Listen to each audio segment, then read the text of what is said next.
If you enjoy painting and want to be able to paint butterflies or flowers, then you need to watch this because today we get to do both. Welcome to Liesel's Artistic Studio, everyone. I'm super excited for today's tutorial because I have wanted to paint something like this ever since I got to go to a butterfly reserve a whole year ago. This was one of the most magical things I think I've ever experienced. So I figure what better way to remember that moment than to capture it onto paper. Here's the cute little butterfly that I've based my painting on today.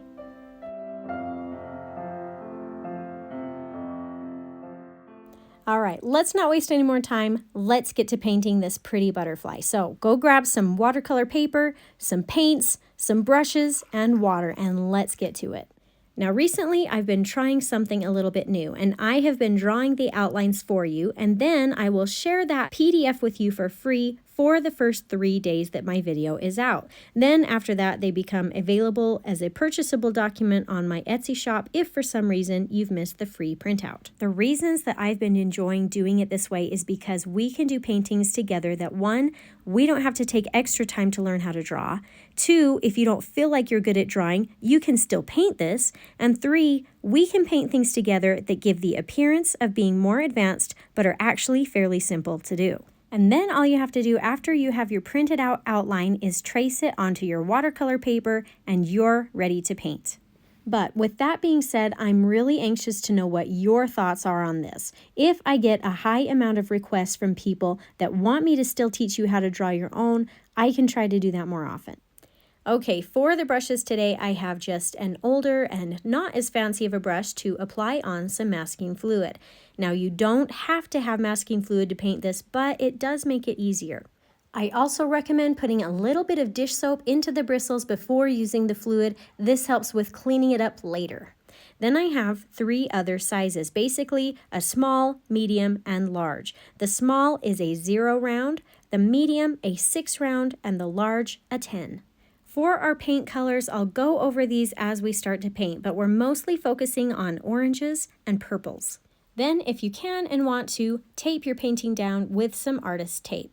For details and information on any of these supplies or the printable outline, just click on the description of this video. We'll be painting this painting working from the background to the foreground. So now is the time to apply the masking fluid on the edges of the butterfly and the 4 main flowers. The purpose of the fluid today is to help make painting the background easier. We need the background to go around the butterfly and the 4 flowers. Now you can just carefully paint around these if you need to or would rather. The advantage to the masking fluid is that you can work a little quicker because you're not trying to paint as carefully. And then in turn, the paint's not going to dry out as fast, and this is going to make blending the colors easier and more smooth. While we work on this, I have a very special viewer that I would like to dedicate this painting and tutorial to. It's come to my attention that a very cute little girl named Addie enjoys snuggling with her parents and watching my tutorials. She is about 5 years old, and it just made my week to hear that. So Addie, this one's for you. I hope you like it.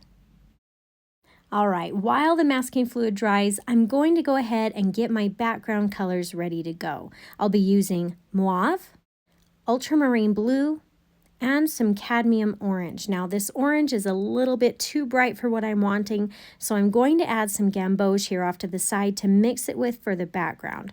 I'm also going to put some cadmium red here that I'll be using a little bit later on. When the masking fluid is completely dry, then take your number 10 brush or just a large brush and start painting the background with water. I'm painting the water around the flowers and the butterfly, but I am just going to paint right over the top of the little buds and the stem of the flower because we will be painting a darker green over the tops of that later. As far as the water goes, I'm not actually taking the water clear to the very edges of the page. I'm just focusing on the center area. Of course, you can paint the entire background if you'd like. I'm going to also note that I am not painting water around the top of the butterfly wings. This is my way of making the butterfly stand out from the background as the focal point. Now, while the background is still wet, let's add in some color, starting with a yellow-orange. I'll use the least amount of this color. I just want hints of it around some of the flowers. And keep in mind, you don't want it to be too dark or too bright. We just want a hint of this. You can always add some more water to your brush to spread it out and lighten it up if you need to.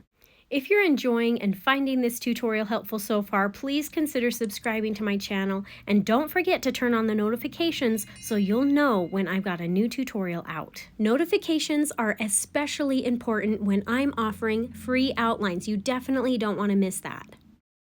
Next, we'll add in some of the purple. This is the main color we'll be using for the background, so it's going to be spread around the majority of the area, going around the orange that you've already placed. Now, a word of caution with this background wash. Because of the colors we're using, yellow, orange, and violet, and in just a minute some blue, we need to be careful about how the colors start to blend together. Because since these are complementary colors, if you know a little bit about color mixing, then you know that when complementary colors are mixed, it creates a brown. So just keep that in mind and take a little bit extra care as you're placing and spreading these colors.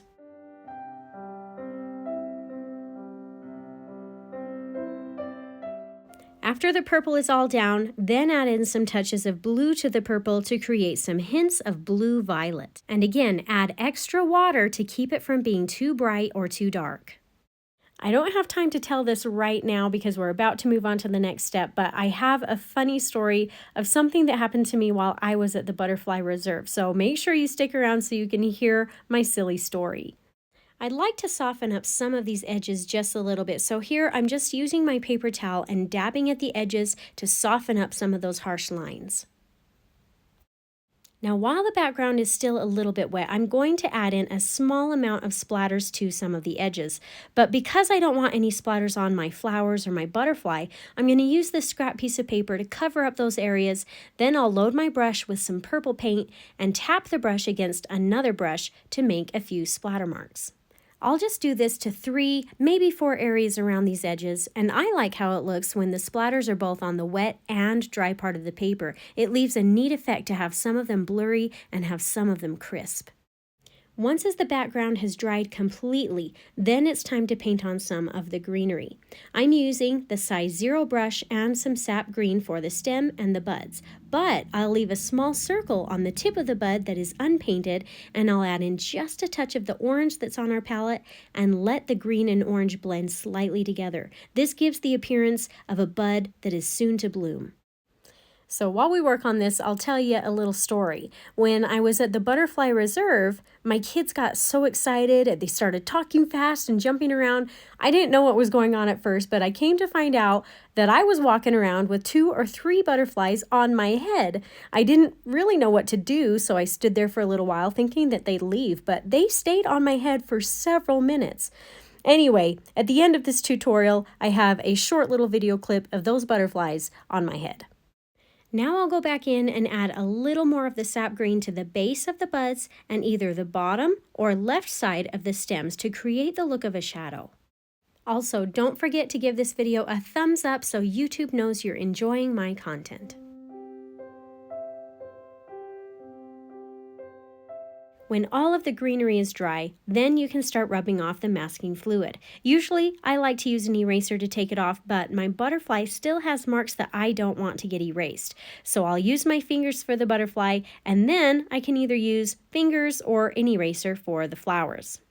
After the masking fluid is off, we're ready to paint the flowers. I'll be using the wet on wet technique and the number 6 brush for this, and we'll just paint one petal at a time. After this is painted with water, we can start adding in the color. Around the top edge of the petal, we'll paint on some yellow-orange, which is the cadmium orange mixed with some gamboge. And then near the center of the petal, we'll dab in some red-orange, which is cadmium red mixed with cadmium orange. Then I'll just continue placing and blending those colors on every petal on every flower. And as a side note, sometimes it helps to use just a clean, damp brush to blend and spread the colors together. I don't know about you, but I have become a huge fan of the color combinations going on in this painting. The yellow-orange against the blue-violet background is a very striking and aesthetically pleasing contrast. In fact, I've changed the color of the flowers in my picture reference. These flowers are actually pink, but with my butterfly being orange and black, I wanted the flowers to tie in a little bit better. Just another benefit that comes with painting.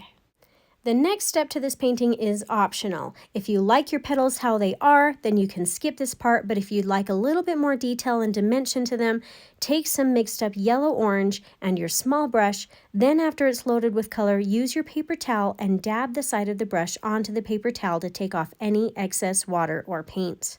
Then with that small amount of color, apply it to one or maybe even both sides of a petal and slightly up to the top of the petal. Then wet and dab your brush on a paper towel and use the damp brush to soften the painted line. Then continue this on each petal. This is just going to separate the petals from each other a little bit, as well as create a small area of shadow. With the first 3 flowers done, you can see the difference this technique can make when you compare it to the 4th flower. Then when you're satisfied with the look and color of your flowers, use that small brush and some ivory black and paint in some thin lines for the stamen of the flower. Okay, it's finally time for the main piece and focal point for this painting, the butterfly. Let's start by toning down some of this gamboge by mixing in a little bit of raw sienna. Then water it down so it's nice and light, and then use that color to paint the spots and stripes on the butterfly.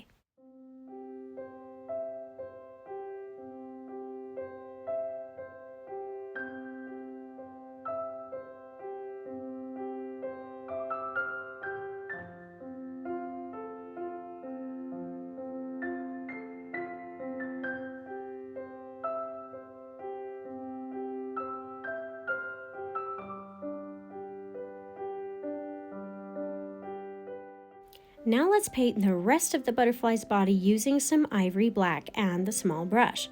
Now the choice is yours here. You can either paint the entire head black or you can paint around a small circle of white to create an eye for the butterfly. Then go ahead and paint the rest of the body.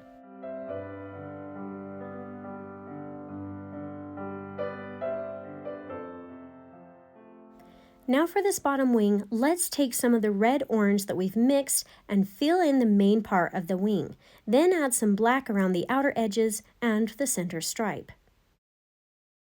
Now for my center stripe, I'm painting it with sort of a feathered look by painting slanted lines downward. But if you'd rather, or if it's easier for you, you can just paint the section as a single area of black. Now I'll mimic that orange center and black edge on this tiny little section of the wing over here.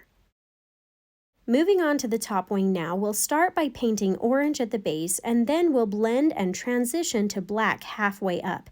In my opinion, this is one of the trickier areas to paint on this whole picture, that transition from orange to black. My advice to making this work and look good is to make sure the orange is still a little bit wet when you're adding in the black. Otherwise, the colors won't blend and they won't be smooth and you'll be left with some streaks or hard lines. Another thing that can help is after you've painted both colors, use a clean, damp brush and blend the colors with the damp brush. And lastly, just practice blending the 2 colors on some scrap paper before you try it on your painting. Now use the black to paint the remainder of the wing, making the outer edges of the wing the darkest in value, and then paint the last wing in the same way.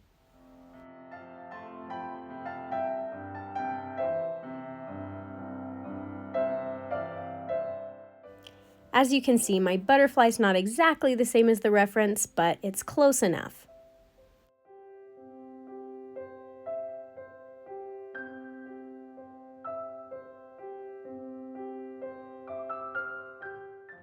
For the finishing touch to this painting, we'll use our small brush once again and paint some thin lines for the legs and the antenna on the butterfly.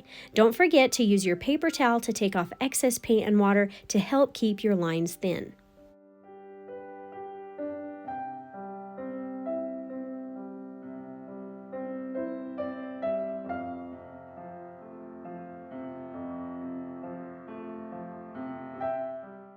Now for a quick peek at the butterflies that were landing on my hair in the Butterfly Reserve.